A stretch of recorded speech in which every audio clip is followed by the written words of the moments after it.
À l'échelle mondiale, la violation des droits fondamentaux des femmes et des filles reste préoccupante. À Madagascar, les violences à l'égard des femmes demeurent un fléau. Un tiers des femmes âgées de 15 à 49 ans ont été victimes d'au moins une forme de violence sexiste. Près de 3 sur 4 victimes choisissent de garder le silence. Pour dire non aux violences faites aux femmes et pour promouvoir les droits humains, le monde entier célèbre chaque année les 16 jours d'activisme. Madagascar participera activement à cette mobilisation cette année, sous le thème « Viav miavtse laftenirsit » ou « Femmes autonomes, loin des violences ». Le ministère de la Population, de la Protection sociale et de la Promotion de la femme, avec l'appui de l'Union européenne, a décidé de mettre en lumière des femmes et des hommes qui militent pour l'égalité. Tsy afa-bela amin'ireo herisetra isan-karazany amin'ny vehivavy sy ny tovovavy malagasy. Matetika izy ireo dia misafidy ny angina satria miaina ao anaty fiarahamonina, manaja sy mankatony lehilahy.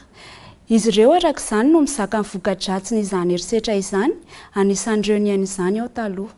Azo atao tsara nefa manalavitra ny herisetra. Ho ahy manokana dia mifandraisako andraikitra eo anivon'ny tetikasa SSR na ny santé sexuelle reproductive niarahana tamin'ny ASOS na Action socio-sanitaire organisation secours no nanampy ahy ahafantatra amin'ny maha izy ahy ary nahafantarako fa mananjo anao tsy aho manoloana ny herisetra mety mianjady amiko. Ho antsika vehivavy rehetra, sahy mandany herisetra. Ny fahafahana misafidy ho an'ny tena manokana dia zo fototra. Ny fahafahana misafidy ny fotoana hananana anaka na tsy, sy ny fahafahana misafidy ny fomba fanabeazanaizana mifanaraka amin'ny toe-batana dia antoka iray ho an'ny fandrosoana sy ny fivelaran'ny vehivavy sy ny tovovavy.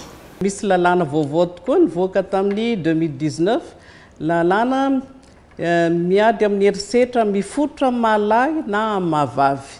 Io lalàna io moa mitondra bebe koa fiarovana ho an'ny vehivavy na ho an'izay niarany herisetra. Dia misy karazany 4 moa no tegna herisetra mifototra amin'ny mahalahy na mahavavy, misy herisetra ara-batana, misy herisetra ara-tsaina, misy herisetra ara-économique na ara-piariana, dia ny herisetra ara-pananana na violence sexuelle. Misy ny centre d'écoute et de conseil juridique. Io moa dia andraisana an-tanana ireo hiarany herisetra mifototra amin'ny mahalahy na mahavavy. Fitarainana no atao ao fa tsy fitoriana. Eto dia manentana isika rehetra izay mahafantatra ny fisian'ny herisetra mifototra amin'ny mahalahy na mahavavy mba ilaza na ambava io na antsoratra any amin'ny tompon'andraikitra na amin'ny manam-pahefana ara-panjakana izay fisian'ny herisetra hitantsika any amin'ny fiarahamonina. Satria izany raha tsy atao dia mahavoasazy. Ary azo atao ny tsy mitonona anarina rehefa anao izay filazana zay. Les droits des femmes, c'est aussi l'affaire des hommes. Ils doivent être les acteurs d'un changement de comportement pour pouvoir briser le cycle des inégalités.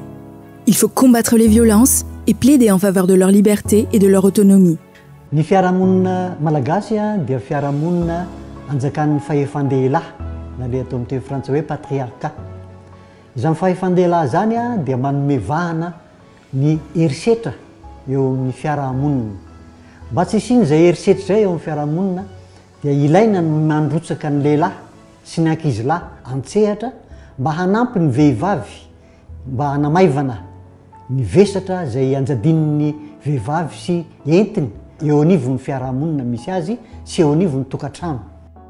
La liberté d'expression et de participation à la vie citoyenne font également partie des droits des femmes. Manana anjara toerana foana zany vehivavy eto amin'ny Assemblée nationale. Raha misy lalàna mahakasika ny vehivavy sy ny ankizy dia miara-mientana foana ny antenimiera-pirenena rehetra na ny lahy io na ny vavy. Fantaro fa miandry anao ny firenena. Ianao vehivavy io manana didy be eto amin'ny tany sy ny fanjakana ianao eto amin'ny fiarahamonina ianao.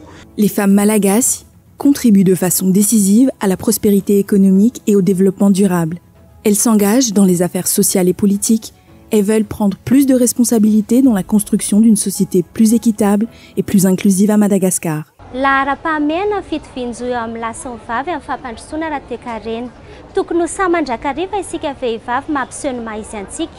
Kondao ara iara irony ijery akaiky ireo andraikitra tokony ho raisina anafoanana tanteraka ny elanelana misy eo amin'ny mahalana amin'ny mahavavy ahafahandreo vehivavy sy tovovavy mivelatra sy mivoatra eo amin'ny sehatra rehetra misy azy.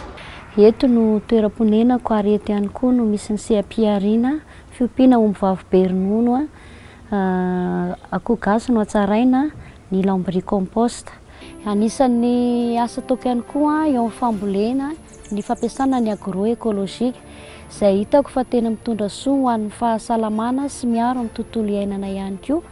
Mampirisika ireo vehivavy rehetra fa tsy voatery hoe asan-dehilahy dia tsy ho vitan'ny vehivavy fa fisikinan'ny herin-tsaina sy herim-po ihany sy ny fahavononana no ahavitana manatanteraka izany.